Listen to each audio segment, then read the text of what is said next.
Welcome everybody. This is Asia Pacific for Ancient Secrets Miracle Call. I'm Carol Ray, and this is April Fool's Day, April the 1st, 2022. I'm in Central Texas, and our co-host today is Cornelia, and we also have Miss Jana Taylor in the house. We have somebody who just celebrated a birthday, Miss Liz Mulligan from New Zealand. And Aparna is in the house. Aparna and Jana met 1 year ago tonight. So happy anniversary. And we also have in the house Mr. Elio Daniel. Buenos dias, señor. ¿Cómo está usted?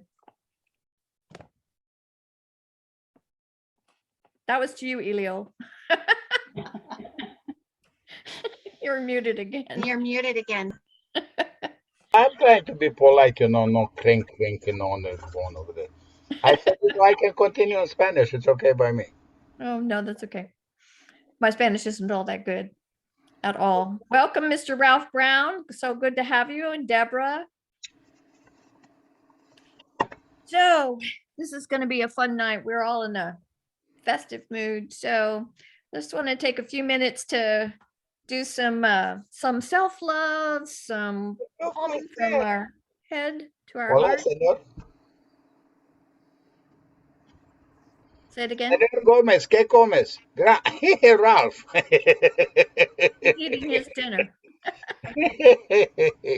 I just got off the phone with him.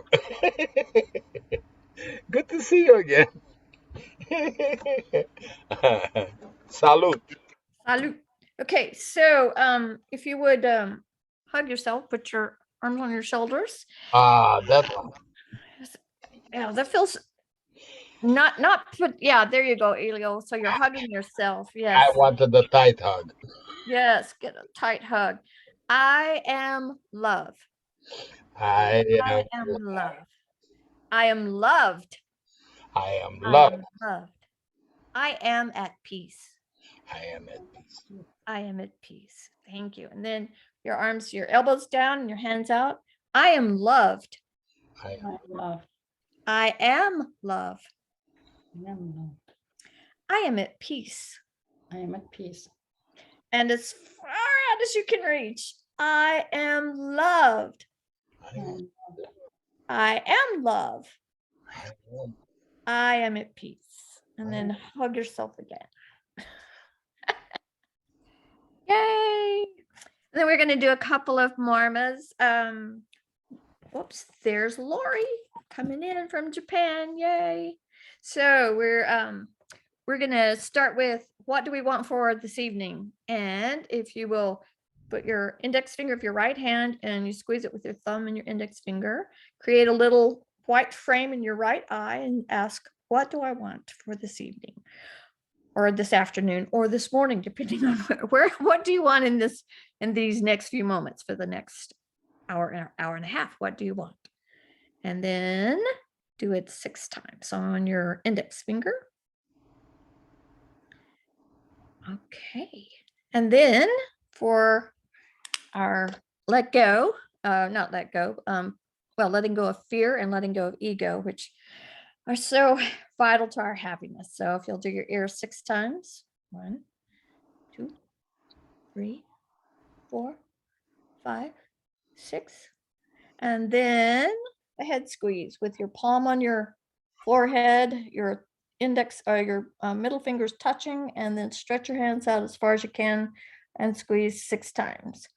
1, 2, 3, 4, 5, 6, and then switch it around the other way. 1, 2, 3, 4, 5, 6. And then Dr. Giovanni's style focus.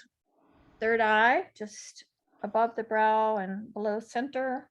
And you can support your head if you want. And we're going to blow our finger away. And then inhale. 1,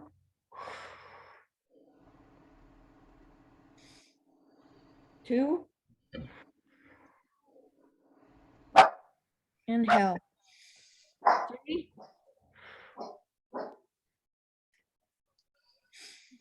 4, 5, inhale, 6, and focus in the present. So 6 below the nose, above the lip. 1, 2, 3, 4, 5, and 6. And then letting go the fleshy part where it's nice and tender. 1, 2, 3, 4, 5, 6. And then at the base of the thumb for memory, so you can actually remember the things that you learned tonight.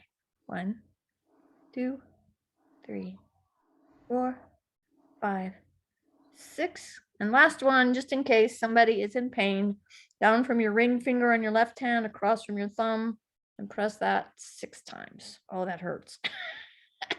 3, 4, 5, and 6. Okay. Any special requests or marmas? Anything somebody wants to do just because? The eyes, you want to do the eyes, Aparna? Can you lead it? No, you can lead it. Okay. Marmas for the eyes. So index fingers kind of at the cross right at the edge of your eyebrow to the base of your nose. So 6 times. 1, 2, 3, 4, 5, and 6. And then here 1, 2, 3, 4, 5, and 6. Outside corner edges. 1, 2, 3, 4, 5, and 6. And then to the brow. 1, 2, 3, 4, 5, and 6. There's a lot of variations on that, but that's pretty close. And let's see, was there anything else? Sinus is a good one, not to be done if anybody's pregnant, but as long as you're not pregnant, it's on your left hand and it's at the edge of the bone of your index finger, close to your where the thumb bone and the index finger come together. And you probably find if you're like I am with seasonal allergies, it's kind of tender in there. So 6 times on that one. 1, 2, 3, 4, 5, and 6. That is it for marmas, unless there's another special request. Ralph, I want to hear from you. How are you doing? What's new? What's going on? Talk to us. Unmute yourself first.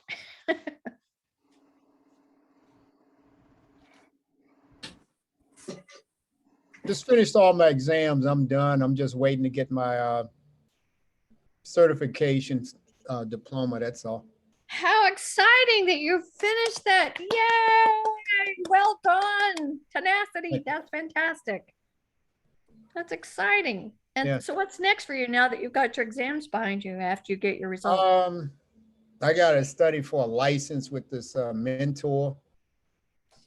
I got to wait, like he's got to finish his exams that he's giving right now. So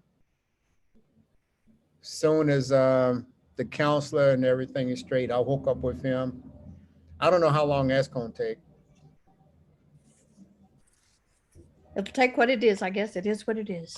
Yeah, just do it and get Yep. it done. So glad to have you here. Deborah, welcome. How's your week been? Oh, well, I've been learning how to deal with aggravated vata because of sleep schedules disrupted and eating schedules disrupted and all that fun stuff. I think Dana knows just what you're talking about. I think Cornelia knows just what you're talking about. I'm guessing Andrea probably knows pretty much what you're talking about. So I do have to share something with you all, though. oh, yes, please. Okay, so you shared the kidney marma. So my husband has compromised kidneys, and so his creatinine level went up the last 2 blood tests. And so I had him, he was willing to be my first meeting with my mentor, but he was not willing to do anything that she suggested, except he was willing to let me do the ghee on the temples, ghee in the nose. He has oil put in his ears and then putting ghee on his feet. He allows me to do that for him every night. And the marma for the kidneys. And he got his results back from his blood test today. And his creatinine level has gone back down to what it was 2 blood tests ago. I thought that was really cool. Okay, so show everybody what the kidney marma is. So down, it looks to be the same place you did the pain For one, pain? but on both hands. Yeah, and I think So it's we over just a little bit, almost center, isn't it? It was down from the ring finger towards Same one? between the 2. Yeah, And that's but the on both picture hands. that yeah, and I may not be right about the exact point, but Yeah. that's what I've been doing. Somewhere in there, yeah, it worked. Whatever it was, it worked, and that's such great It's news. working. Yes, Oh, yes. that's such great was news, very- Deborah. Yay! Jazz hands. Oh, that's so great. Andrea, what'd you have for us? Yeah, I was just curious. Oh, wait, am I unmuted here? Yeah, okay. I was wondering from the last call where the art was, where somebody had given this thing, how if you have constipation or something, was it breathing or marma? I don't know what, but I was getting my art supplies and I missed it. No? Are you talking about last week on this call? It was on the European call. Oh, well, you know, we'll send you the link and you can rewatch it. Okay. I thought Carol would know it now too. Well, it's probably vaca oil, I'm guessing. No. It was actual doing breathing and doing something down there. Oh, Oh, no. you know what? That was Kuber. Kuber, Okay. and he does yoga, but so it's not the marma, but he is a yoga practitioner. So I will send you the link and you can watch it. Okay. Please send the link to me as well. Absolutely. I will repost it in all the chats on WhatsApp. I have to tell you I'm sorry if I'm jumping in. No, go right ahead. I have 2 people that are starting the detox tomorrow. And I was looking for I know some of the papers I got were from signing up to meet with the Vidia 3 times. And the one copy I have, I wrote all over. So I was trying to get that for them. But the gal that, one of the gals met with me today, and she was telling me about this information that she got about helping with constipation, and it had to do with breathing. And anyway, so that I'm looking forward to watching that because I had no idea what she was talking about. May I interrupt in the same direction? You take a quarter of an avocado every single day and you'll be smooth as silk. Simple. What could be easier? Oh, I know it from experience, and it's not my experience. It was somebody else's experience. I said, I'll show you the easy way. Excellent. And it works for your brain and for your coat. Yeah. Yeah. Avocados are a wonder food for sure. Yes. Deborah, do you need me to send you the diet and the questions and the soup recipe again in WhatsApp? Okay, I'll send those over. Good. Come here. Bridget Heckman, would you like to share with us this evening? I would love to hear from you. Hi, everybody. Well, I'm babysitting tonight, so I'll be popping in and out. But the beautiful thing is my niece who's in college, she called me about a half hour ago. She's just like stressed with college and everything. And I think she just really needed somebody to listen to her. But the great thing is Carol, you were so in my mind. I led her through some marmas and they really did work. And once again, I'm so appreciative and in love with this community. And hello to all my dear ASMH brothers and sisters out there. Oh, thanks. I'm so grateful to hear that. And by the way, in case you forget, the marma for panic and anxiety attacks, you cross your arms and you press your ears and you do squats. I told her that. I said, if Perfect. you're brave, do the squats. Yes, yes, as long as you can get back up. It could be a trick, but you might laugh at yourself and that might just be enough to release the anxiety too. So but Well, that's the the most, reason the I most keep doing thing the is- same ones over and over. It's like, I'm tired of hearing the same ones. No, it's repetitive. It goes in your muscle memory. And then when you're stressed out and things are going bad, like, I know a marma for that. Carol's done it 1,000 times. So that's why we do the same things over and over again. So they're instilled in your brain. So thanks for your indulgence. Girl. Excuse me. Yes. Yeah, okay. Has anybody thought, like Clint, Dr. Clint, about making at one point publish a book with the marmas? Yeah, we've had a lot of conversations about that. And the hesitation is you need the stories to go along with them. And, they're kind of a package deal. You get the marmas, you get the herbal supplements, formulas, and you get, the lifestyle, you get the Aditi Devabhava. There's like, it's not just the marma often, it's kind of that getting the whole package. So there's some others out there, but they aren't very good. I've bought a couple Exactly. of them. So They dry. is there going to be this They're very package dry. then? Say again? Is this package going to exist? Yes. Yes, it is in the process of being written right now, and they've Wow. got a whole team developing it. So Dr. Great. Clint is making sure that it follows Dr. Naram's protocol. So he's Fantastic. very specific, and Carol got the cookbook written, and it took almost 9 months for it to be just right. So he's very picky, but he's got a lot going on too. So we're Can they just start making the payments, in advance, for the price? I'm just being me. I have to break the ice, okay? I'm just being me. That's quite all right. Miss Liz, would love to hear from you. I had to mute because my son came back with his girlfriend and kids, and all of a sudden it was chaos here. Love the chaos. Yeah. But yeah, what did you want to know?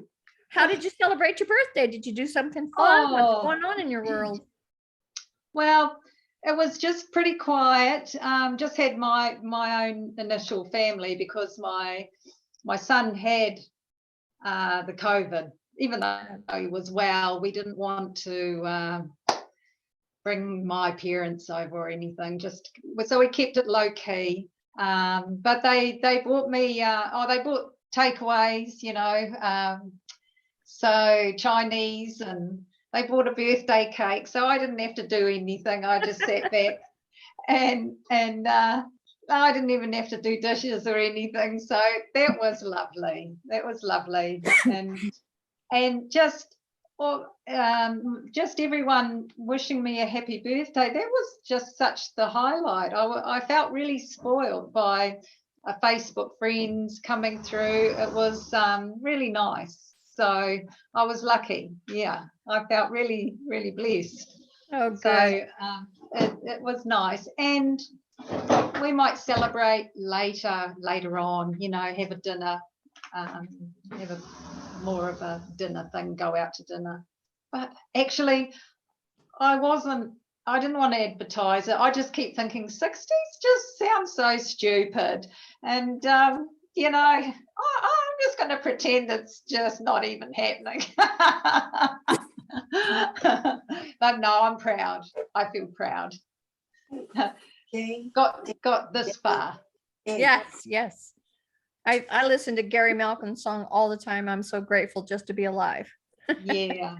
It's not about a number. It's got nothing to do with the number. Oh, good. That's right. You can be grateful at any time. Yeah. Yeah, for sure. So Miss Cornelia, Yes, it's your turn. it's my turn. Yes. I was kind of wondering if I should actually do it tonight because we who are in the 3-year course had a very, very busy week and definitely sleep deprived, all of us, because all the sessions that were broadcast in the middle of the night. So 2 nights I didn't get more than an hour of sleep, and Jana was probably the same. And so I thought, yeah, I'm actually tired to do this. But then I thought at the same time, we are all so high in Vata at the moment, everyone. And with everything that's going on in the world, and what better to do than actually bring the Vata down. And of course, we do have the Mama points, and a lot of other things that we can do. But there's also something that we can really do, what we can do all the time, and that is connect with our body. When we are actually high in Vata, there are certain things we can do to reconnect to the body and bring our Vata down automatically just by focusing on what is happening in the body and focusing on something. A lot of people do it with the breathing. I'm a body awareness teacher, so breathing is part of it. But for me, it is really to sense the body, because over the course of my training since 1998, I learned that a lot of people are not really connected to their body. They don't feel and sense what is going on.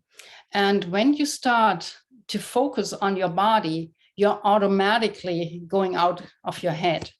So just by coming out of your head and connecting to sensation in the body, your Vata already goes down. That is just a fact. And so that is what I have in mind for tonight, that we are going to do a body awareness exercise that grounds us into, not just into our body, but actually to the earth. And we will do then also the opposite. We will connect to heaven. So what we are going to do is to create actually an alignment between heaven and earth, and at the same time bringing down the Vata. However, this cannot be done sitting, so I invite everyone to get up and stand. I will ask you at some point to close your eyes. However, if that doesn't feel comfortable, just don't do it, then keep your eyes open. But if you can and you are comfortable closing your eyes, do it. You're not moving a lot, so it's more an imagination what's happening, but definitely make sure then that you feel comfortable. And when you close your eyes and then you at some point you say, no, that doesn't feel right, open your eyes. So it's all about how you are feeling. Let me just reconnect to my other camera so you can actually see what I'm doing. And now hopefully it's jumping over to the other camera. No, it doesn't. So I have to set it up. Okay, here we go. I hope you can still hear me. And I need to turn that so I can actually see what's happening here as well. Let's see. Now I have the cable in between. So what I want you to do is actually stand with your feet about hip width apart. Ideally, if you wear shoes, take off your shoes. Ideally, you take also off your socks, but if it's cold, socks are okay. But I want you really to connect to the floor, to the ground, and feel it. And right now, I just want you to shake off everything a little bit. And then just find a normal position, how you normally would stand. And take a deep breath in. And exhale. And then connect to the soles of your feet. And sense right now, where is the weight of your body coming onto your feet? Where do you feel it? Is it more to the front, towards the toes, ball of the foot? Are you leaning slightly backwards and you feel more your heels? There's no right or wrong. Just feel where it is right now.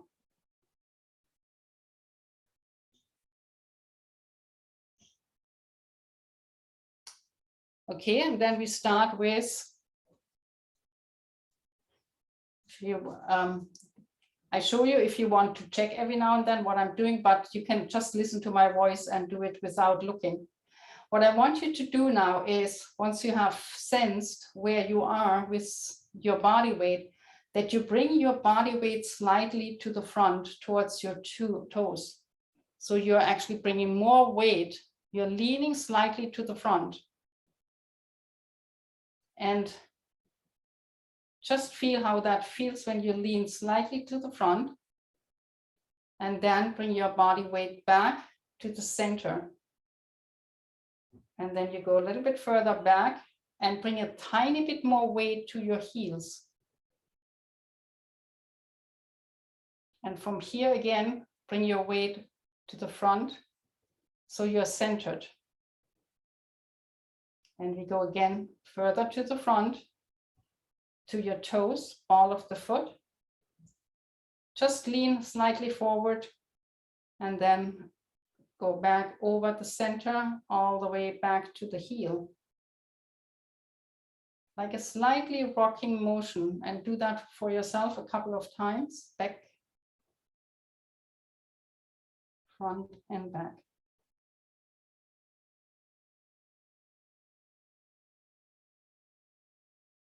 And just notice what's happening in the muscles in your feet. Feel how they have to adjust when you lean to the front, and what happens in your feet when you lean to the back. Which muscles have to tighten and which muscles relax. Then come back into center. And now we do the very same, but now we go to the side. So we lean slightly to the right. And you should feel a little bit more weight on the right outside of the leg and the inside of your left leg. And then we come back to center and shift our body weight to the other side, to the left, which means you feel a little bit more weight on the outside of your left foot and more weight on the inside of your right foot. And let's do that a couple of times, shifting weight to the right and to the left. And again, same as before. Sense what's happening in your feet. Which muscles are you using to do this movement from side to side?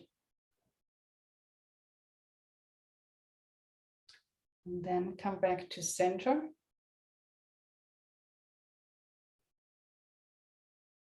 And now let's do a circle. Imagine you are in the center of a clock. In front of you is 12. To the right is the 3. Back where the heels are is 6. And on the left side is 9. And now we go clockwise. So we go first to the front, 12. So we lean, we do exactly what we did before, but now in a circle. So we go to 12, lean to the front. We lean slightly to the right, which is 3. We go back to 6, and then to the left, which is 9, and back to front, which is 12. 3, 6, 9, 12. These are small movements. It's more imagining that you're actually rolling over the soles of your feet. 12, 3, 6, 9. One more time, this direction. 12, 3, 6, and 9. Back to 12 and center. Now let's do the same, but anti-clockwise. So we go 12, and then we go to the left first, which is 9, 6, 3, 12, 9, 6, 3, 12, 9, 6, 3. One more time.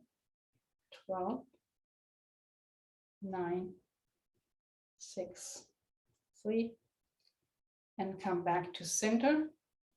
Open up your stance a little bit so you're about hip width apart. And let your soles really just relax into the ground. Open up your toes, let them relax. Imagine you are like have dug feet. Spread out your toes and really let all the muscles in your soles just relax into the ground.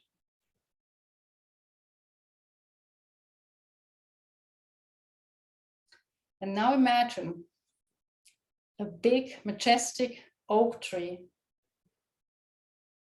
And the feet, actually, your feet have roots going down all the way into the center of the earth.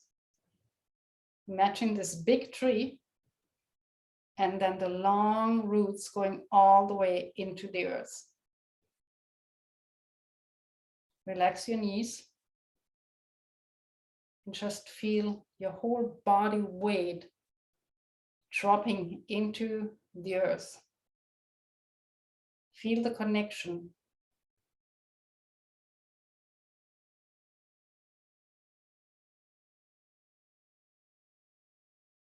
There's anything in your body that doesn't feel right, any emotion, any pain, anything that you want to get rid of, imagine that you can just let it flow all the way down from your body, through your legs, through your soles, through your roots, all the way down into the earth. Just let it go, let it flow out. And relax into the earth. And feel the connection. Feel the energy from the earth. Now you can imagine that, like roots that take in all the nutrients from the earth and the water and soaking it up into the stem of the tree, that you can suck up the energy from the earth through your soles of your feet, all the way through your body, through your legs first, ankle joint, lower leg, knee, thigh, hip joint, and connect to the lower part of your spine, the sacrum. And imagine how this energy from the earth is flowing up your spine, one vertebrae after the other. And follow that flow all the way up the spine into your head. And you can imagine that this energy is now flowing out through your crown chakra, or you can imagine that at the back of your head, you have like a big feather, a very long feather at the back of your head going all the way up to the sky.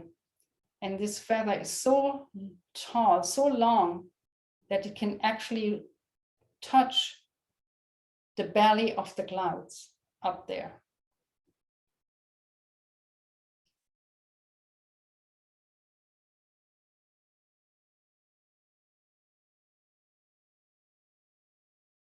You can tickle the belly of the clouds with the tip of your feather. And just sense what has happened in your body when you followed the energy from the earth all the way up between the earth up to the heavens.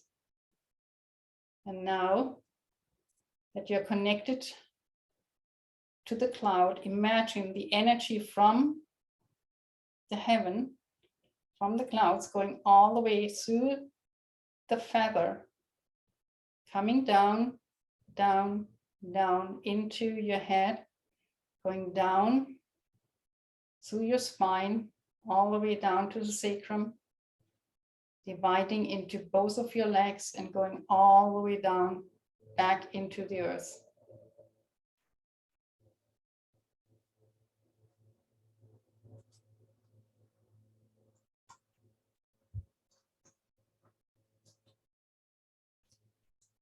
Let's do that again. Imagine, take a deep breath in and feel the energy coming up from the earth through the soles all the way up.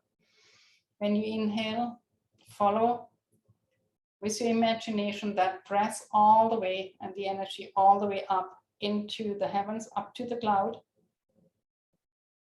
And keep that position while you pull the energy down from the heaven all the way back into your body, through your body, down through the soles into the earth. Totally connected between the energy above and the energy in the earth, and your body aligned in between.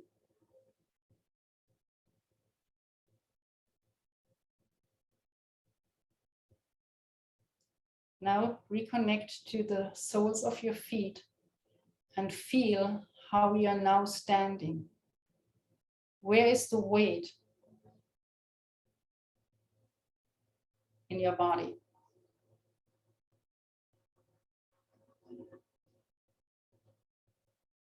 Where's the weight coming onto your soles?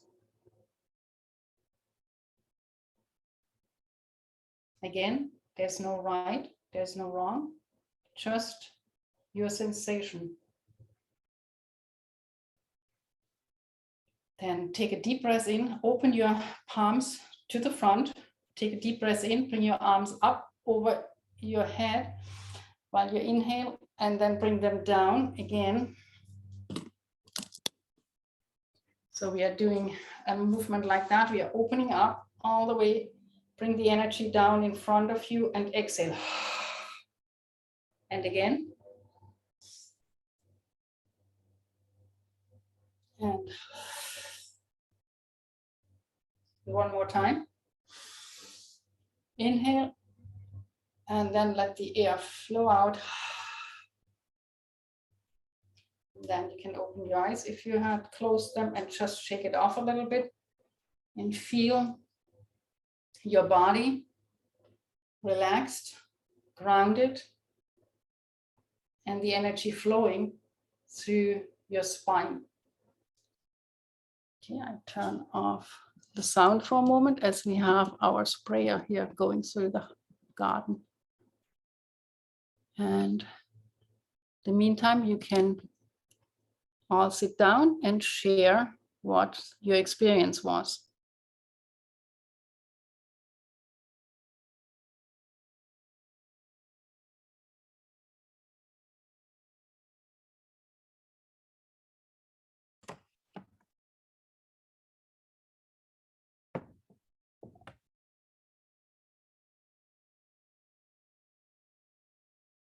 Okay, not everybody start talking at once, but somebody has bound to have something they'd like to share from that. I'll start. So sorry I had my camera off before because there was a lot of action going on. But thank you so much, Cornelia. That was wonderful. And it was like so perfect for me because I had that operation, some of you know, on my back, and my toes have been a little bit numb. But you know, everything's going well. But anyway, I realized that, you know, because of that numbness, I've been putting all my weight on my heels, maybe not standing well. And it felt really good to move into my toes and back, and it really helped me find the center. So I'm going to be practicing this. So thank you so much. It's perfect for me. Perfect. Yeah. Right. Perfect. Yeah. That's a very good exercise to do exactly that when you have a numbness somewhere in the foot. By Mhm. doing these kind of circular motions, your nerve endings are actually reawakening. So Yeah. that's very good exercise. Yeah. Thank you so much. You're welcome. Mm. Anyone else wants to share how it was for you? Need more exercise, Cornelia. Yep. Yeah, it's fascinating how you don't realize all those small muscles at play every time. And certainly, you know how I stand. But after all this, the weight was quite in the middle. So, Mhm. yeah, it was very helpful. It just didn't feel like anything. Like, very relaxing afterwards. Mm. Yeah. Yeah, thank you. You're welcome. I had problems with one of the hills, where I couldn't feel anything. Went to an acupuncturist, and she worked with me, and things got better, and then they got better, and then I forgot about the hill. You know what I'm saying? And now, it was time for me, and sure enough, the hill is normal. And I could feel both of the hills, the pressure on the hills. She would put a needle, and I'm looking at her. I said, "Do you feel this?" I'm like, "No." Even looking away, we're looking at it. No, I don't feel anything. So it's a huge difference, and that means, that if you have that kind of a situation, you can work yourself out of it. Mhm. And it was just proof to me that it's still that the feeling came back, and it's still there, which was very positive to me. Yeah. The whole exercise was beautiful. Yeah. It's a very powerful one because it really starts to, I don't know if anyone felt that, but when you really follow that energy flow from the sacrum up the spine, that you automatically become upright much more than you normally do. It's just this, even the imagination of is pulling your vertebrae apart, which is interesting that you actually are taller once you're finished with it. Only a little bit, but you can feel it. And so that is one of the reasons why that is so, and it grounds you, which is what we wanted tonight. I needed it. I would like to say that something strange happened when we first started and going from the heel to the front of the foot. I was feeling my both heels, but I was just feeling the toes of my left foot, not my right. I was like, huh? What is going on here? It was very strange. And, but then as I did it more and more, it equaled it out, especially in the end, where I wound up not feeling, actually feeling the energy of the earth more in my instep, in my right in there. And I says, oh, this feels really good. And just want to make a little joke here. If I was a little kid, I would be saying, now I understand why we don't fall off the planet. Yep. You get that? Because it's spinning. Yep. The teacher in school tells you, oh, the earth is spinning. Well, why don't we fall off? Yeah, because we are grounded actually, and more than we think we are. In more ways than one. Mm-hmm. Yeah, thank you for sharing that with your, that is often the case that you will feel a difference between left and right. And that has to do with how we are normally standing. If you are feeling one side more than the other, that normally means that you in general have more weight on that while you go through life. And the other one doesn't get as much input all the time. And so it is slightly numb. But when you do this focusing on shifting the weight, you awaken all these muscles and the nerve endings. And you know probably that you have as many nerve endings in the feet as you have in your hands. And the course that I took and what I'm teaching is called NIA. And we say in NIA, the feet are the hands that touch the earth. And there's so much in it when you think about that, that you can really use. And our feet give us information all the times. Without the sensations in the feet, we couldn't be upright. We couldn't balance.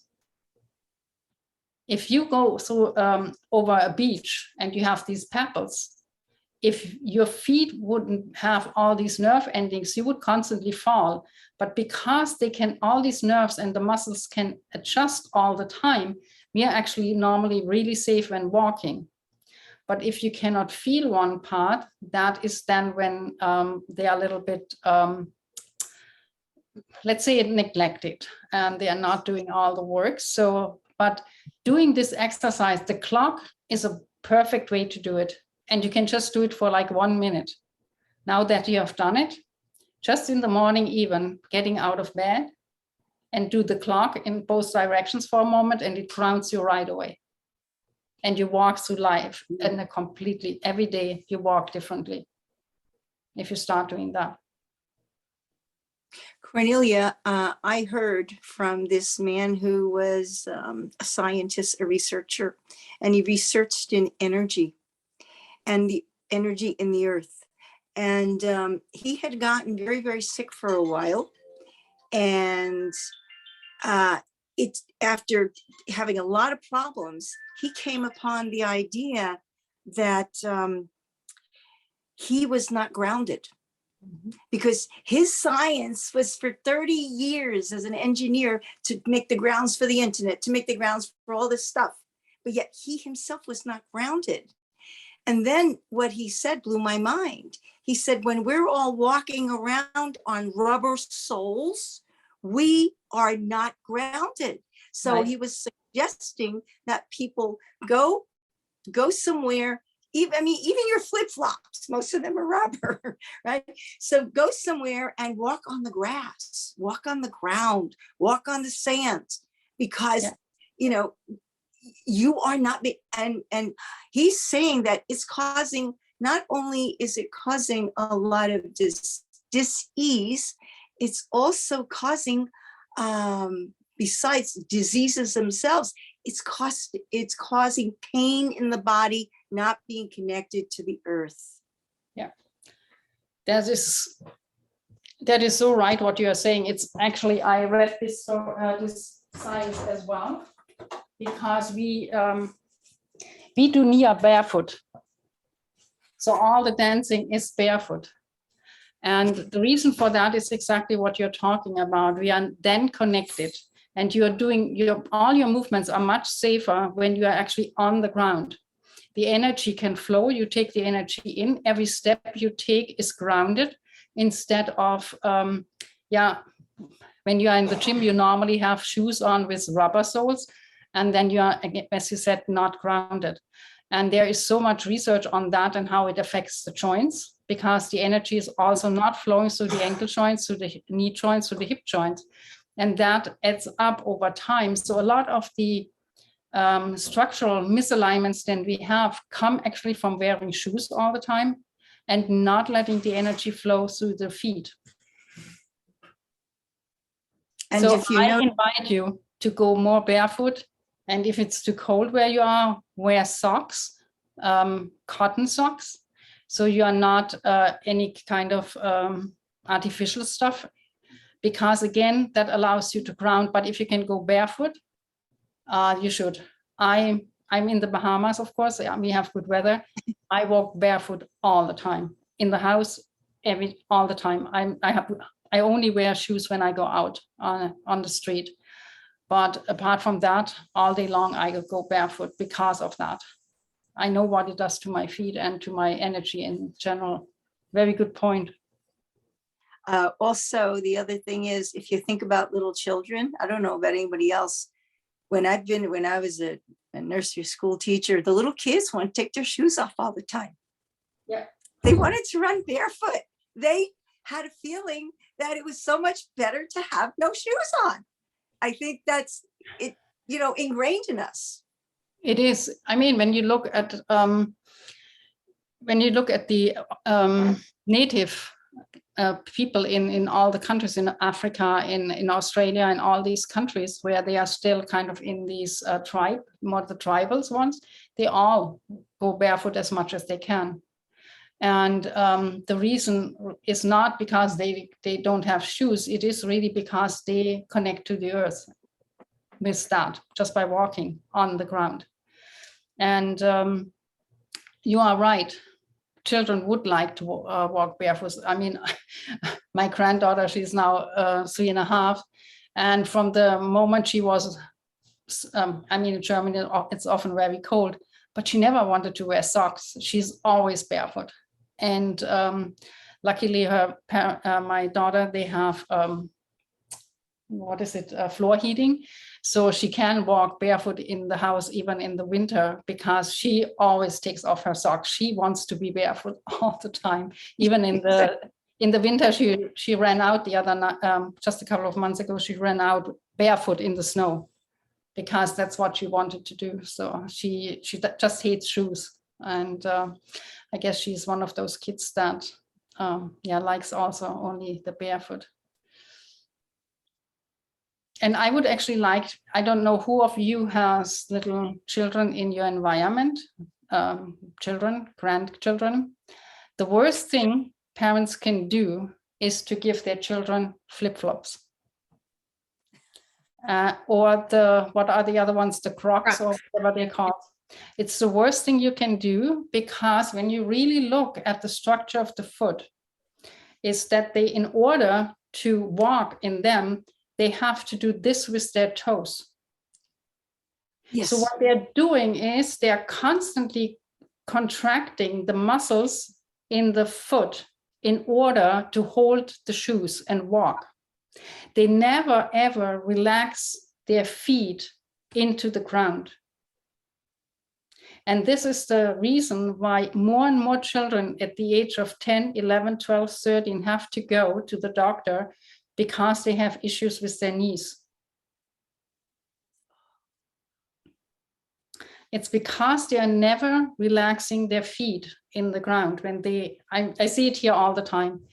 The families come here for the holidays, and the kids are walking in flip-flops or in the Crocs. Of course, no socks, it's hot here. But when I look at the way they are walking, hardly anyone walks properly because they never relax their feet into the ground. And it breaks my heart because I know what they do to their body. And so if you have them around, tell them to take off the shoes, walk barefoot as much as possible. Show them what we did tonight. Let them have fun barefoot. It's the best thing you can do for their energy as well as for their physical strength from the foot as well. Cornelia, just another point here. You've just given me an aha moment, because I was walking with flip-flops. I came from Brooklyn, New York. Everything was, cement, right? Yeah. And then when I started doing many years later, ice skating, or actually swimming too, I would get these awful cramps in the instep of my foot. And everybody would say, okay, come on out of the pool or on the ice rink, because I was doing figure skating. Okay, massage and massage to get. And now that you say that, it makes total sense. Thank you so much. Wow. Yeah, we don't know what we do to ourselves just by wearing the wrong footwear.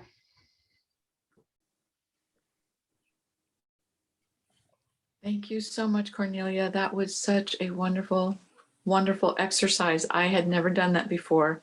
And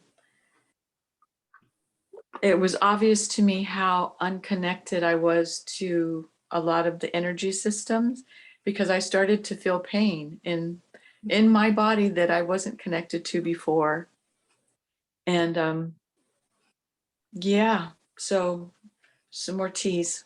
Thank you. That was beautiful. I really, really enjoyed that. And it's something that I can reproduce because you did it, because it's simple and the way you explained it was very, very well done. It's very simple. And what we also can do is we can take that one out. I might do a different recording because I had, unfortunately, the guy going around with the background noise. I don't know how much you heard it. So I can do that again and do a recording, and or we can take out that part of the video. So you can just listen to that part and just do it again. So I did Cornelia, not I hear It any was back. not much distraction. Hmm? It was not much distraction at all. Okay. Don't bother. It was probably for me because I suddenly heard it and I Yeah. said, why is he coming now? No, it was not. Yeah, okay. So Cornelia, I found the recording that you sent me about 1.5 2 years ago. Mhm. I don't know. I posted it in your chat, so I don't know if you want to listen to that. Maybe you want to post that one. I don't know. Yeah, okay. Okay. Yeah, we did a similar, I did that with Jaina for grounding as well. Something similar. Thank you. Cornelia, could you write in the chat the kind of movement you were talking about? I couldn't catch the Yeah, Nia, what is it? it's called Nia. It's, hold on, let me do that here. Thank you. You are in New Zealand. I don't know if we have a Nia He's teacher in Japan. In Japan. Yeah, I think we have people here. It's called Nia, and it stood originally for non-impact aerobics. So that goes back all the way to Jane Fonda, high impact aerobics. And but they decided that, particularly the guy who was more or less creating it together with his later wife, that he was a professional tennis player. And when he started to do all these kind of jumps and all of that, that he actually hurt himself. He got issues with, even though he was physically fit, but teaching so many classes every day, every week, he actually had issues. And so they figured out that there must be something out there that would be safer. And so they looked into different ways of doing that. And so what they did, they explored the martial arts. So they learned Aikido, Taekwondo, and Tai Chi. And the first thing they did after going through becoming actually very good at all three of those martial arts was to take off their shoes in the fitness studio. So they and developed that. And what they did as well, they studied anatomy in order to create the move, or to look at how do we actually move and how is the body designed to move according to how it is built. So all the movements we are doing in Nia are coming from how is the body designed to be moved. For example, when you reach up to grab a glass from the shelf, what we often do is, I have to check that, how that you can actually see it, is that we have our hand like that, and then we reach up, yeah? And then we take the glass down. However, from an anatomical point of view, that's a very bad thing to do, because when we have our, just put your one hand, it doesn't matter which one you use to want to grab, put your hand on your shoulder and have your palm facing down. And now lift your shoulder up. Yeah. And bring it down. And now open up your palm and lift it and feel the difference. When your palm is turned up, your shoulder joint is open. So when you want to lift your arm up, it's much better to have your shoulder joint open than having it closed.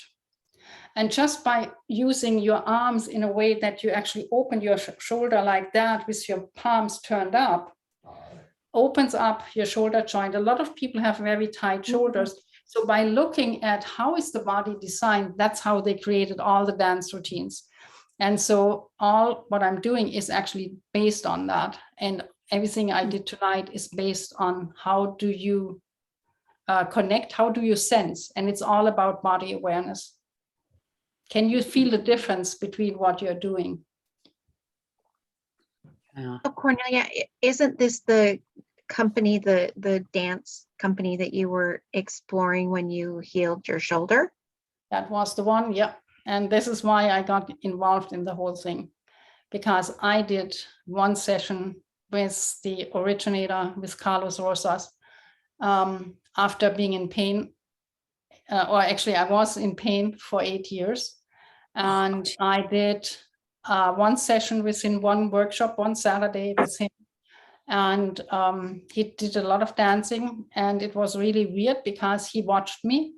And he, at that point, I couldn't lift my arm higher than that without really feeling excruciating pain. And at some point he said, just move your arm and do all these kind of movements. And I'm kind of thinking, I cannot move my arm like that. And the moment he spoke about that, I know that I tensed up. And I don't know, he saw what happened in my body. He came over to me and he said to me, just listen to the music. Forget about your body. Just listen to the music and let your body move to the music. And I did. And he played all this music that, like violins and all of that, that invited me to move my arm. And what happened was that I was focusing on the music and I forgot that I couldn't move my arm. And I forgot that I was in pain just by following the music. And this got me out of this total waiting for the pain, because whenever I tried to do something, I was waiting for the pain. And of course, when you are waiting for the pain, what does the body do? It contracts because you're afraid. And in that moment, I was just having fun. And I was out of pain. I went home that night, and it was the first night in 8 years that I slept through the night without waking up in pain. And the pain never came back. And that was for me the, finally the solution. But what it also showed me, and this is why I'm so intrigued by what Dr. Clint is saying, Dr. Naram was saying, if you are focusing on what you want to get away from, in this case, the pain, you're focusing on the pain. You're not focusing on what you want. And this, what do you want, is so important. At that moment in this workshop, I didn't know that. I only learned it really, I understood it when I read the book. And I read this part about Dr. Noam's mother. When he asked her, what do you want? And she wanted to get away from the pain. And I could so connect to that, because that's what I wanted for 8 years. I wanted to get away from that pain. But in this workshop, I forgot about the pain. I was connecting to the joy of moving my body, and I was connecting to the music. And this got me out of it. And I cannot tell you how many people I've seen in these kind of settings of exploring their body, having fun, getting away from what we are actually focusing on all the time, when they have spontaneous healings, because the focus is on something else. And you were saying that as well, that you, after the operation, that you were feeling that something changed now when you were moving, because you're not so much focusing on that, feeling the pain and waiting for it, because when you focus on what's going on in the body, you are out of that. And this is where so much of healing comes from, what Dr. Naram is always saying. What do you want? What is it that you really want? And it is for movement, it's the very same. What do we want? It's the greatest question we can ask when we have any kind of sickness and disease, instead of, I want to be out of pain. Cornelia, I was just reading a book today that talked about this. There's a difference between just thinking, oh, I want to be out of pain, and then feeling what it's like to be out of pain, you know, and that may not be a good example, but it's very difficult to remember what it feels like to be out of pain if you have been in pain for so long. I can tell you that. I think you're right. Yeah, I think you're right. That's probably not a very good example. You need to find something that is a goal, like Dr. Ram did with his mother. What did she want? She wanted to walk, but even that wasn't enough. She needed to have something bigger, something that keeps you going. In her case, particularly because it took so many years for her to get there. So what keeps you going? What is it that you want? And I mean, I know that trying to get away from the pain kept me where I was for 8 years. And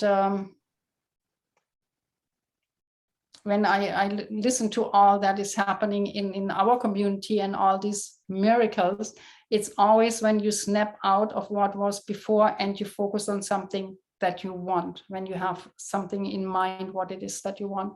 It's the greatest healer in a sense, because you bring every energy behind it as well. Well, I know that, I guess where I'm taking what I'm thinking about with the what do you want, and what I was hearing today was where it went deeper than just a goal. It was a desire. And I think that that's what you're talking about, that desire. It is a desire. But the desire, as Dr. Clint says in the book as well, is really you have to say it in the right words. That is very important. That you don't say, I just, what is it that you want, Ilio? There is another part of it, that you have to bring energy. You have to work up, energy for what you foresee to have. And I'm getting really, really good, of understanding. And what is funny is you could be crying, or you can be laughing, you can be happy, but it's energy. The universe doesn't care, where you're at with the energy. The universe needs to have a ball of energy to come and, set things in motion. Yeah. Because I have done things with family, and I'm looking at the person, and I can see clearly they're not putting their heart into it. And that's another thing, I always try to make sure, that when I do one of these things, I'm not talking from my ego, I'm talking from my heart. And all of those little details are important. And when you put that much, you work at it and put to this whole energy in one direction, and then you get to the moment, it says, I want it, and you have it to be terrific. You have to be specific and give it a deadline. I do not want it sometime in the future. I want it by this time. I want this effect by this time. You see what I'm saying? And the more clearer you are, the more you can clearly see how you just like hit one of the dominoes, then the next thing and the next thing is happening. And sometimes you're aware of that you're going in that direction. Sometimes you're not aware of, but after it happens, you can look back and says, "Oh, I see why that happened. That happened. That happened. And this is how I actually got to it." It is very, very important. When I keep talking about that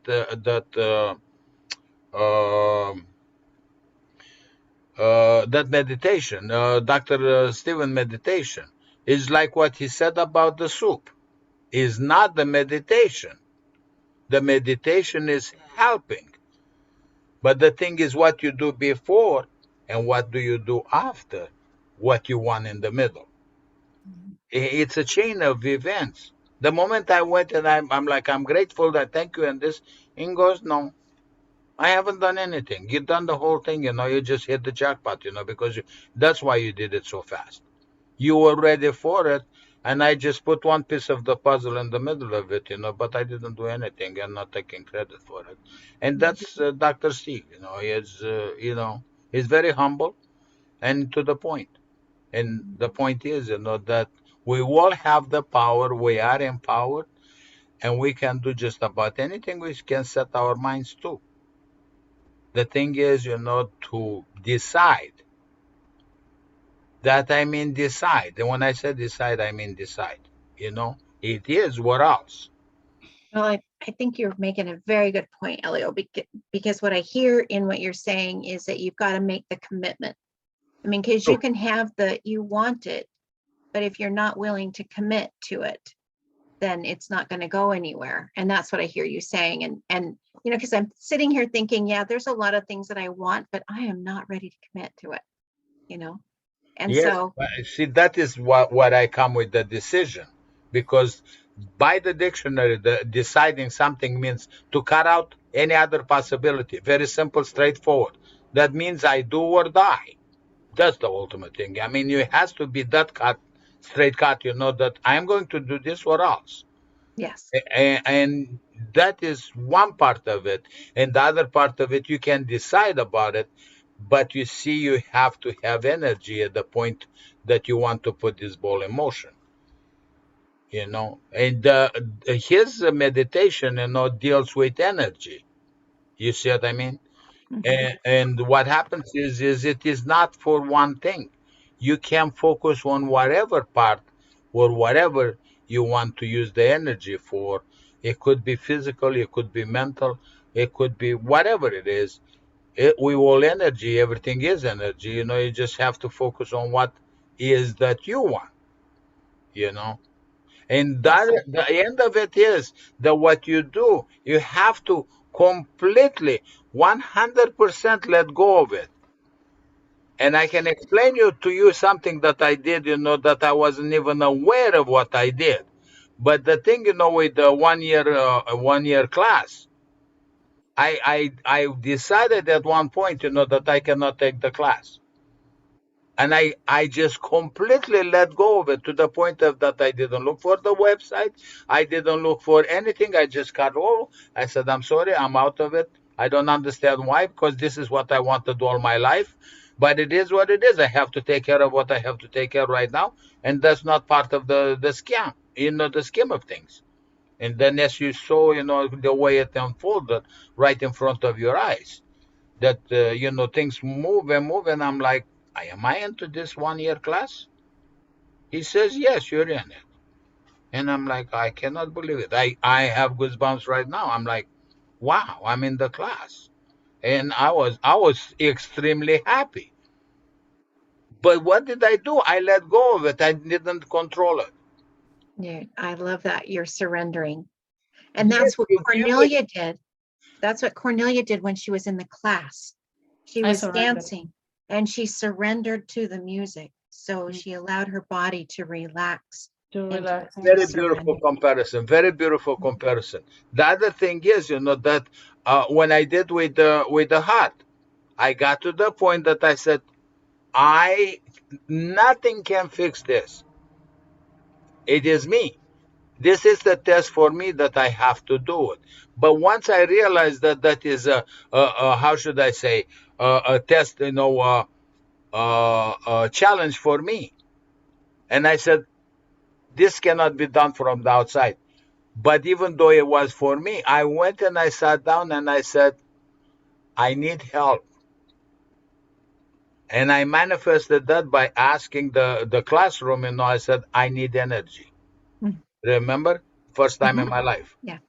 And Mhm. the other thing is, it was presented to me the fact, you know, that I went through, you know, the episode, you know, with my arrhythmia, and I called 4 people. And the people responded, but I knew that Dr. Steven is going to be the first one that responded. But when I asked for help, I said it in this way. I said, I am aware that I cannot do this, and the physical world around me cannot fix it. I need help, and I want to release this to you because I don't know how to do it. I am going to do all that I can do, but I'm giving you the Mm. driving. You know, I'm giving you the steering wheel. You do whatever you want to do. I'm just going to participate into the process. You see what I'm saying? Well, Let you go. set the intention. You set Yes, the intention of what you wanted, but you surrendered so that you don't have to control it. And that is that's the important thing. And that's I'm so glad, you know, that we're talking about this, because every single time I'm trying to stress the beginning and the end of it.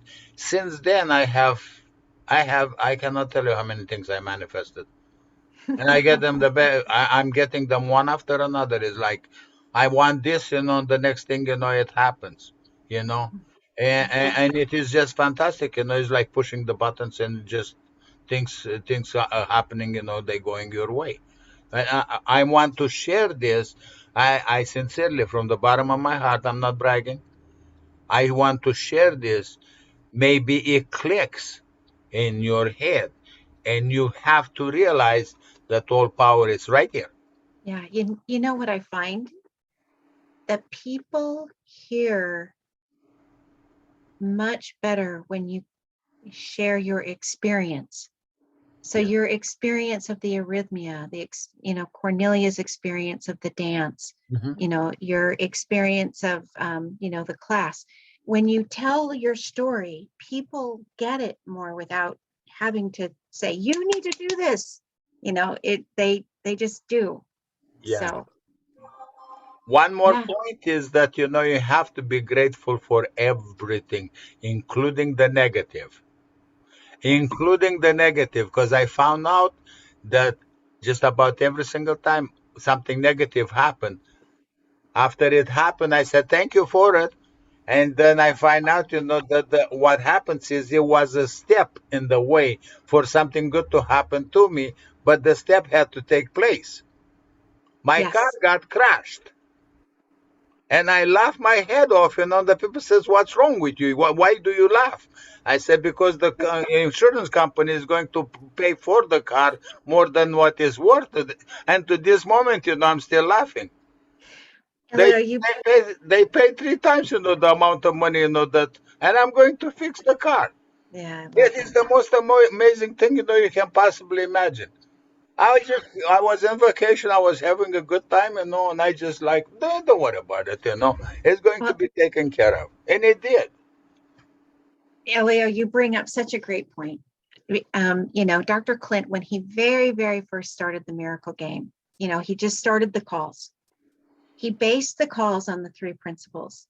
And that was the what do you want, the Aditi Devo Bhawa, and the gratitude. And it has set a foundation in this community that has been amazing. Between that and the I didn't come to teach you, I came to love you, and love will teach you. It has created this amazing environment where we come and we experience so much love because we're not teaching each other. We're not putting our, stuff in other people's space. But yet, when you were talking about the gratitude, my experience is that the gratitude is the vehicle. It's like, I can do the what do I want, and I can accept the things that are happening. But when I go into that gratitude, it's like it puts it in motion and it just flows right through. So Totally. I love that. That's the juice. That's the gas. I love that. So it's what you're expressing, Elio, is so perfect. And I've had to come back to the basics because I'm on the welcome committee, for Dr. Clint, and I've been trying to figure out what is it that was working so well in the very beginning that we're not communicating now. And it is those 3 principles. And so I'm trying to, when I connect with people, I'm trying to bring in those 3 principles again, because then it helps infuse them into the community a little bit better. So, When it yeah. works, when you're doing the principle, what happens is that you're actually doing the principle without thinking that you're doing the principle. And then when you got the result, it says, oh, I see. It was a Obama, and I reacted properly to the circumstance, and look what I got. Because sometimes you're aware of that the principle that you're working with, and sometimes it happens so quick. When Yeah. I let go with the class, I really let go and I made my peace. I'm like, I do not know what I'm supposed to do, but I'm going to do whatever, because this is not in my book for me. Bye bye. Yeah. Yeah. So Andrea, did you have something you'd like to say? Sure. This whole discussion of just what you're talking about now is reminding me of just something that happened the other day. It starts first with a tiny story. There was this young man who I know of who's an author, and he had an accident when he was about 19 years old. They took him to the hospital, and the doctor says, oh, wonderful, you just tore a bunch of ligaments and such. You're going to need crutches for a while. So he went home and he's limping around the house. And at night, though, he goes to sleep and he prays. And and for the first time, he understood that when you ask for something, you need to ask it in the present moment. Healing only comes, spontaneous healing comes in the present moment. If you say, well, I want it sometime in the future, it doesn't happen. Well, anyways, that night he went to bed and he kept here and there saying a prayer, waking up, saying a prayer, waking up. In the morning, he got up to make his breakfast and he was walking as if nothing happened. He was healed during the night. Okay, so this same author, has this in his book. And I was, I've been having problems with eyes and glasses and all this nonsense. And I just took this book and I said, I have this healing now. And of course it was difficult, but I had a miracle happen. And I'm not kidding. I used to be able to do this like 30 years ago, where I would be working on something and I could make my eyes telescope into making it bigger. And I don't know ever how I did that. I just happened. I felt like an eagle, zoom in. Oh yeah, I can see it better now. Okay, fine, zoom out. Well, as I was reading this book where he was talking about gratitude and talking about in the present moment, because that's where you can change things. The past is the past, future is the future. You have only the present moment to work with. And so I just kept on keeping on. And I was so shocked when the words started standing out from the page and I could read it without my glasses. And I'm like, this is wonderful. And of course, then I went to bed all happy and everything. Next day I tried to do it again, but there was a bunch of fear there. And once the fear was there, it was pulling me back. So I know I've got a lot of work to do, but that's all I wanted to say. You just can't be looking towards the future and say, I want this in the future. Nope, you have to say, I want it now and work on the now. That's all I have to say. May I suggest something to you? You did it Yes. once, you can do it instantly again. Forget about it's hard to do and none of that. It's not hard to do.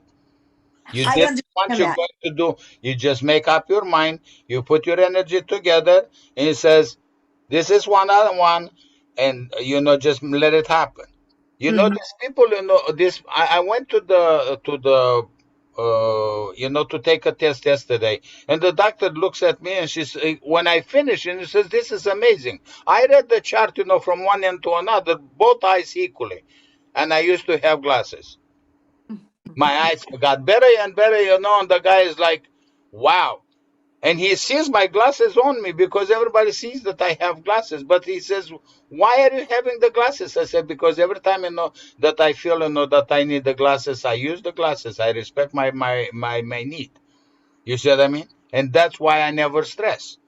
But in your case, you did it. Don't wait.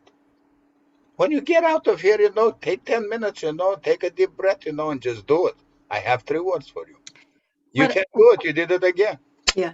One of the things that I know about Andrea is that she's intuitive. So I can't wait for her to finish reading the book, because exactly what you were talking about is exactly what Dr. Naram was talking about. When you do the what do you want and you picture the white frame over your eye, is you feel as if it has already happened. And that's, I can't wait for you to finish reading the book, because every time we have a conversation, it's like you're telling me things that are already in the book. So it's awesome. We're going to send you a bunch of love and energy right now. Just be ready to take it. Okay? For Andrea. We love you and we're with you. And here it is coming your way from all of us. Thank you. Deborah, did you have something you wanted to share? I did. At the very beginning, we did the Marma for What Do You Want in this call tonight. And for me, that was connection. And I have wanted to get alone in a room, one of the breakout rooms with Elio, since the time we had that thing happen, because I need for him, I wanted to share with him the miracles that happened in my life, because he had to go through that process. Oh my God, you speak the truth. So you went through that process, and I learned how to interact with people by watching other people interact with people. That's just how I learn. And my relationship with my husband has healed in such a way. The change was in me. He didn't change, but the change was in me, because I watched you be real and Clint be real, and I just absorbed all of that information. And that was a miracle that's happened in my own family because of what you went through. And I have been wanting to share that with you for weeks. So Oh, this was I love my you so much. I basically have tears in my eyes. You cannot ask for more, validation. And I do it from my heart at all times. That's why I tell people, just say what you have to say from your heart, because you do not know who you're going to reach. And if the aha moment is right there, just do it. You just say it. You see what I'm saying? Be yourself. People like, how do you do it? I said, because I asked my heart, I said, like, just talk to the people and tell them, exactly what you feel like, and I so much thank you very much. And I'm glad, I have been of help to you. And that's what I trying to always express, to tell them, not what is in the book, but what happened to me and what happened and how it happened. And then maybe you can go there and emulate it or get parts of it. And then eventually, you put it together and says, aha, I did it. That's why I said before, I said to Andrea, I said, look, you did it before. Don't wait. Do it right now. Do it again. Fear is stopping you from going again. But what fear? There is no fear, Einstein said, that he couldn't do it how many times, then he did it one time, and he didn't. thank you. Sonia, want are to- you, I'm so sorry. Go ahead. No, I just wanted to thank you for letting me get what I wanted this evening, which was connection. And it was connection not only to the earth, but connection to Elio and connection to the rest of you. Yes, we're going to send you a blast, Deborah. Oh, yes. Yes, we're yes. sending Deborah a blast, but I would love Sonia to take herself off mute and say hello before she leaves. I was so happy to see you on the call, Sonia. Hello, I am missing all of you. Hello, Cornelia, Carol. Hello, Elio. Nice to be here. I was there in Chicago, frozen, nearly frozen. I'm back now to Brazil. Hot weather again, warm, very nice. Well, I have definitely missed you. So I was so grateful to see you on the call tonight. And sorry I didn't get around to say hello. That I know that you said that you need to leave, that I wanted you to say hello. Can we send her a warm love blast? For you too, for you too. Thank you so much for all you do, Sonia. You're wonderful. So glad you're back home. Bye-bye. Thank you. And Lori, I want to tell you that you look fabulous. You look so good. How are you feeling? Sweet. Oh, I'm doing good. I was listening to all of you. So when my what you want, it has been that I'm walking freely, strongly, happily around this trail in front of my house, which I couldn't do before. And now I can do it. And so, it's happening. And it's just like, I'm doing it now. You just, like you said, the box and the visualization. So, for many years, I did not do that. So took in my recoveries, almost, it's getting there. Yeah. I'm so You know, excited. one of our greatest tools that we have is actually really using our imagination. What is it that you want to be when you walk? For example, I remember when similar to what we just heard, when I tore my ligaments in my ankle joint, which happened on a Wednesday. And I knew that I had to take a group of tourists in Ireland on the Sunday for a week-long tour, but I couldn't take one single step. But I spent the whole night imagining, I was in so much pain. I spent the whole night imagining the tendons to heal together. And I knew exactly what I wanted to do, because on Sunday morning, I wanted to step into the bus, and I knew exactly how it looked like on our first stop on that tour, how this visitor center looked like. And I saw myself walking there without limping. And this is how I spent like from Wednesday evening all night. Thursday, I still couldn't put any weight on my foot. On Friday, I could kind of tiptoe a little bit. On Saturday morning, I left the house walking more than a mile to the bus station. I took the bus to Dublin. My friend and I did a city tour, and on Sunday morning, I stepped on the bus and I did the full tour as if nothing had happened. So I imagined all what was going to happen, and I had a very clear picture how it looked like, how I would feel, what I would say on the bus, and everything. So I was actually living it in the moment on Wednesday night, Thursday morning, so all day Thursday. I was constantly repeating like a disc in my head, or like a movie, and I was constantly doing that. So when you imagine what you want in your walking, what is the next that you want to do? Do you have a kind of a scene that you want to play in your mind that you can play again and again that would take you to the next level? For me? Yeah. You should speak to me. Sorry.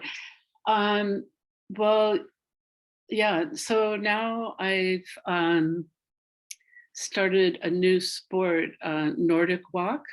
Yes. So it's empowering me to go even further. So I'm imagining going on longer walks, and actually what I want is to be able to go hiking and climb, be in the mountains like I used to be able to do. Yeah. Do you have a specific mountain that you would like to go to, or a certain place in the mountain where you can see yourself walking towards? Like I'm climbing up that, and then there's this hut up there, and I'm walking in there at the end of my walk, and I'm going in there. I've made it, and now I have whatever, my cup of tea and my cake or whatever you want to have there. I'm going to try and show you my mountain because it's right outside. It is a shrine. We live below a shrine, an old shrine and old castle ground. And I don't know if you can see it. Yep. So up beyond those pine trees, there's a shrine, and there's a big grove of cherry trees. And so, yeah, that's where I want to be able to walk for that's the midterm goal. But I'd like to, and also I'd like to be able to do cross-country skiing again. Mm-hmm. So, yeah. That sounds amazing. Mm. And you will. Cornelia, I really appreciate you doing what you just did, because that's the one thing that I struggle with. I used to imagine all the time, but I really struggle with deciding what I want to imagine. I think that's probably one of the biggest hurdles. I mean, I can do the what do I want, and I can, but I have a hard time imagining it in the future, or the big grandiose part of it, the movie part of it. Are there any tricks that you do to be able to do that? It's just a scene, in this case, it was very specific what I wanted, because I knew exactly I had to be on that bus. So I knew what that would look like. because I have done like 20, I had 32 tours already done. So I knew exactly how it would look like. I knew exactly how it would feel like. I had exactly even the sensation in my body, what it would feel like to step into the bus, come out of the bus, walk up there and do what I need to do at this stop. So for me, it was very real because I had already experienced it. It was nothing that was kind of that I hadn't done yet. Similar for you, Laurie, you have walked up there. You can imagine really how does it, how does it feel like when you take that step? What feelings do you feel when you go to this shrine, when you see it again, when you get up there? And to really get emotional about it as well. It's not this big really thing. It is an emotion and a very clear picture that we need to have in order to create these kind of, in a sense, miracles. And it happens. The body is really amazing how quickly it can happen. I've done it now. I guess life has provided me with more opportunities than I could care for, with torn ligaments in my ankle joints, because I did it 4 times all in all. The first time it took me months to heal. The next time it took me 2 days and I was dancing on my leg. The other time it took me 3 days to get on the bus from Wednesday evening till Sunday. But I was already out on the street on the Saturday. So, and then I did it again. So I've done it, and life is kind of constantly showing me that I can do it. And so I believe now when something happens that my body can heal spontaneously. I just need to give my body the instruction to do it. And I got so much, I don't know if you're familiar with Dr. Joe Dispenza, who healed his back by imagining his body, his bones to kind of heal together instead of having this really, this operation that he didn't want. And instead of being paralyzed, he got out like 9 weeks later from something that was, according to any specialist, you could never walk again. He stood up 9 weeks later and walked. But he imagined constantly how it would look, how his body would look like, how his bones would look like, how his spine would look like once it's healed. For him, that was in a sense an easy feat, because he is a chiropractor. He knew exactly how it is supposed to look like when it's healthy. For somebody else, you might need to look at an anatomy book. But whatever it is, get yourself a picture of what it is, how it looks like. I don't know what the operation was in your back, but imagining exactly how it would look like when it's totally healthy, and then let your body do the work, because your body knows best how to do it. We don't know how to do it, but the body does. The cells know exactly. And there are so many cells in there that could just take over and do the work. Just give your body the instructions to do it. Thank you. Just gave me some really good ideas. You know, Jana, you're the person that taught me this, what do you want? And well, it was a video of Dr. Clint, but you know, like it's already happening, it's in the present. And that's what I do with this particular what do I want, is that it's just like a little TV set like Carol was doing. But I think when you have body issues, it's really easy to focus on healing it. There's a lot of things we want, you know, and body issues are pretty immediate. So, but it could work for anything.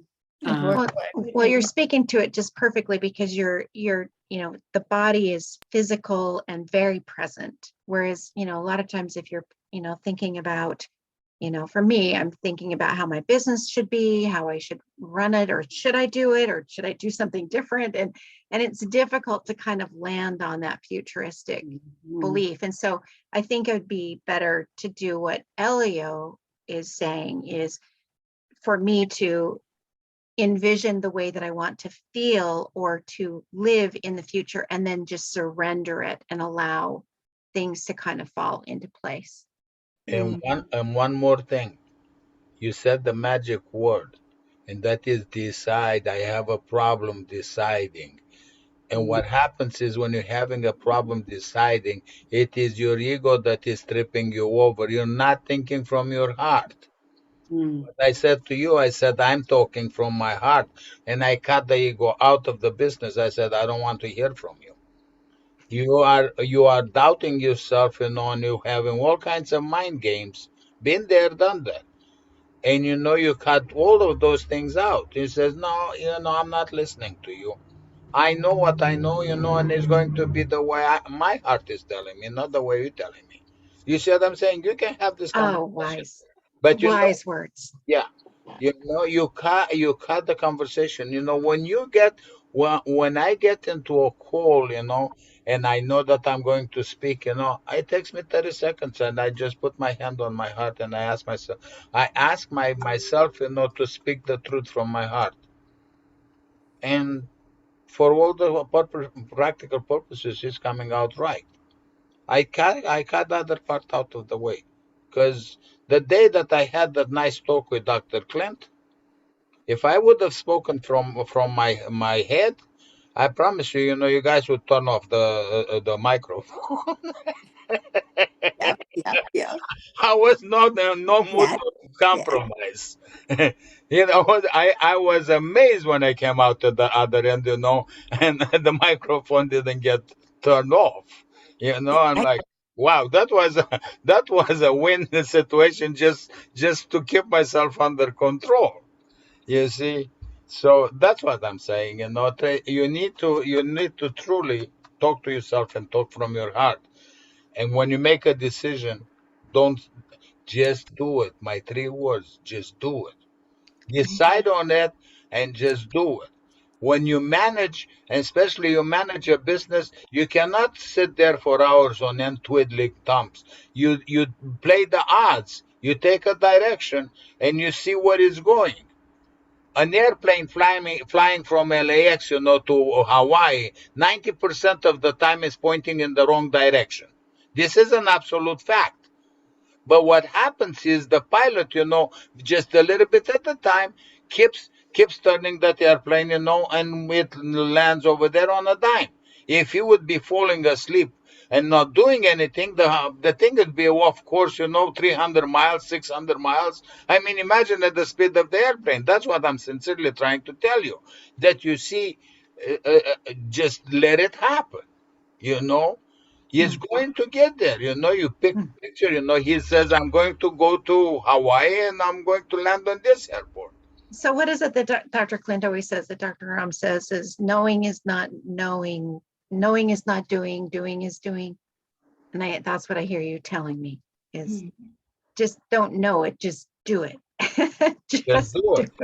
Just do it. Make a decision. Don't go happenstance. Run businesses all the time. And I'm really quick, of deciding what needs to be done. And I just assess the situation and I jump on it. And then I'm looking, if my decision was correct. And then, I'm hoping, that I'm on the 50% that is the good side of the decision. You see what I mean? And then I keep making adjustments. Oh, you're a hero. Look what you did. I'm thinking, if you only knew where I started from, it was no hero nowhere. You see what I mean? You need to have the courage, and you need to believe in yourself, and you need to be able to take responsibility. Take responsibility, for what you're going to do. Nobody's going to help you. Look around. All this disaster that is happening, we are alone. There is not going to be white hats, green hats, blue hats. We, the people, are going to solve the problem or go down with the problem. One sentence, and I don't want to get into the rest of it. We don't know. We're good. We're good. Dana, Yes. I would just tell you some little thing that would help you.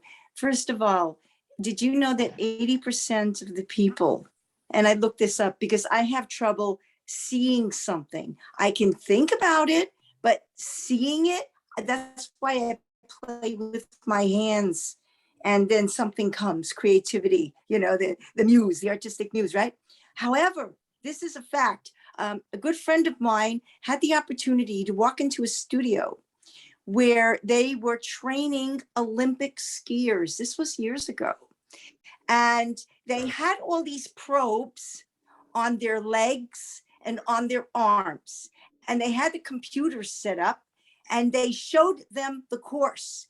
And they just had to concentrate looking at that course and feel them going through the course that is the one that they're going to have to do in the Olympics.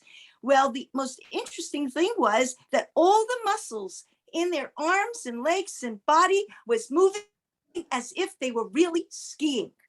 Okay, so don't worry about seeing it. Just feel it. Feel what you want. And the only thing I could tell you is the only way I got myself back from Europe to here was I didn't know how. I didn't have the money. I didn't, just so much thing I didn't have. But then I had an interesting idea. Nobody told me this. I said, well, wait a second. I've got all my connections here. I have nothing back in the United States hardly anymore except for some family. And then the idea came into my head, cut the cords. I go, huh? Cut the cords? What does that mean? Well, what it meant was start making a line to people in America again and start finishing up business that I had there. And the long story short of it was I met somebody that helped me a lot. It was an American living there in Germany also. And I went ahead and right before I met her, well, just as I met her, I was doing Nordic walking and in a class, and I fell into a rut and sprained my ankle and tore 2.5 tendons. Now that is terrible. However, it's amazing how the powers that be, you want to call it the universe, gods, whatever, that this girl was able to call me. I'm sitting home. I can't walk. I have crutches. The doctor told me this was going to take it, and it did. It'd take about at least about a few weeks where I could even walk with a special thing on my leg. Okay, because 2.5 tendons. I mean, I only had a half a tendon left there, and that's when she connected with me, that we got a chance to do my portfolio for America for what I was going to do without this. And she happened to be in between jobs at times. I mean, it was like two puzzles coming together. And so what I just want to add here is not just where's the goal, where is the greater goal? Because I had two goals there. I had the goal to do my Nordic walking class successfully. And I had the goal that I really was thinking about, how do I get back? And that was the bigger goal. So nature is amazing, the synchronicity, what it does for you. That's awesome. Thank you so much. Yeah. Carol. That's it. Yeah, I just wanted to kind of wrap things up because I know a lot of people are really needing the rest after such a busy week, but I wanted to close with something I've just learned, and I'm going to try and share it the best I can, because it's about self-love, unconditional love, love first for ourselves and then for others. And it's called the Maitri meditation. And it goes like this. First, you separate your higher self from your conscious self, and you say to yourself, and in my vision, I'm in a balcony looking down at myself, and I say to myself, may you be happy, may you be free, may you be at peace. So will you try that? Separate yourself, look down at yourself and say, may you be happy, may you be free, may you be at peace. And then we want to take that same unconditional, unselfish love, and we think of and visualize your spiritual guide, your guru, maybe it's your mother, your dad, whoever it is. Pick one person, visualize that person, and say to them with all of your heart, may you be happy, may you be free, may you be at peace. And then pick one friend, Doesn't matter if they're sentient, non-sentient. Pick one friend and visualize them in front of you. And with all of your heart, say to that friend, may you be happy. May you be free. May you be at peace. And then think of a neutral person, somebody you just met, you don't know very well. Maybe it's a neighbor, maybe it's a coworker, somebody that you're completely neutral to. And visualize that person in front of you. And say to that person, may you be happy. May you be free. May you be at peace. And then the hard one, someone you're at conflict with. I don't like the word enemy, it's such a powerful word, but somebody you have conflict with, and visualize that person. This is unconditional love. And say to that person, may you be happy. May you be free. May you be at peace.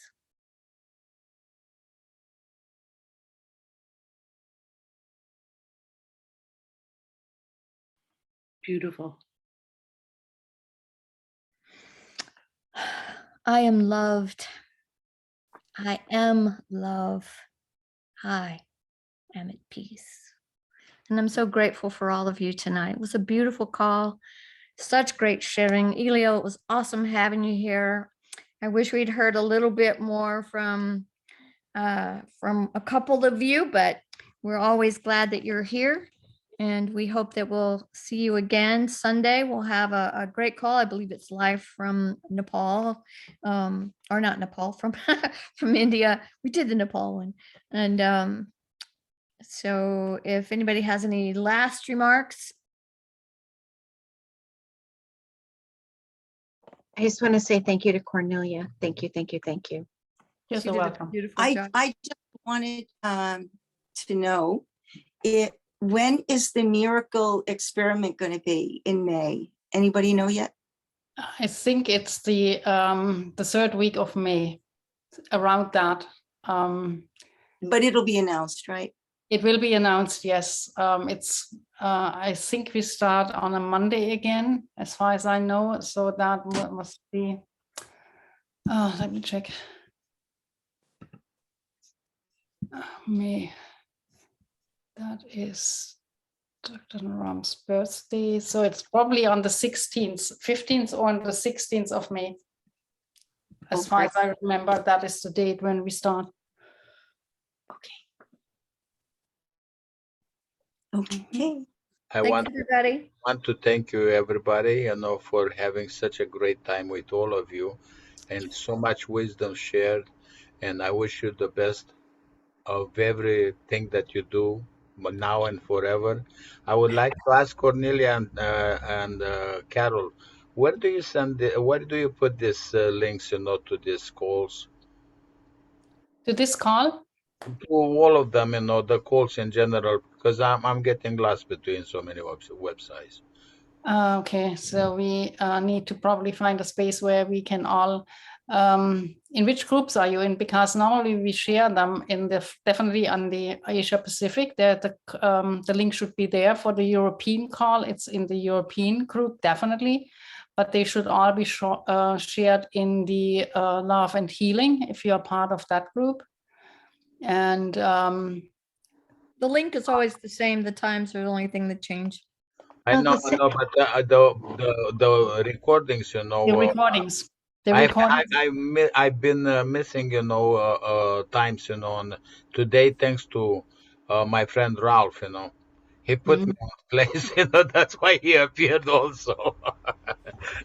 He says it must be today at 5 o'clock, so. I mean, what we might probably do is that we create a kind of one link to a website or whatever, where we have all the links, and so you can just always go there, and then we have the different dates. You can just go. I love these calls. Well, I think we do. If you go to Ancient Secrets Foundation on YouTube, they're usually, the newest one usually is right there. And that's your YouTube channel that Cornelia uploads them. Yeah, and is it My Ancient Secrets? It's My Ancient Secrets Foundation. And On all you. the calls are there. Okay. Thanks, everybody. You. You girl. All right. Good night, everyone. Sayonara, Lori. Sayonara. All right. Yeah, We say sayonara. matane. Matane.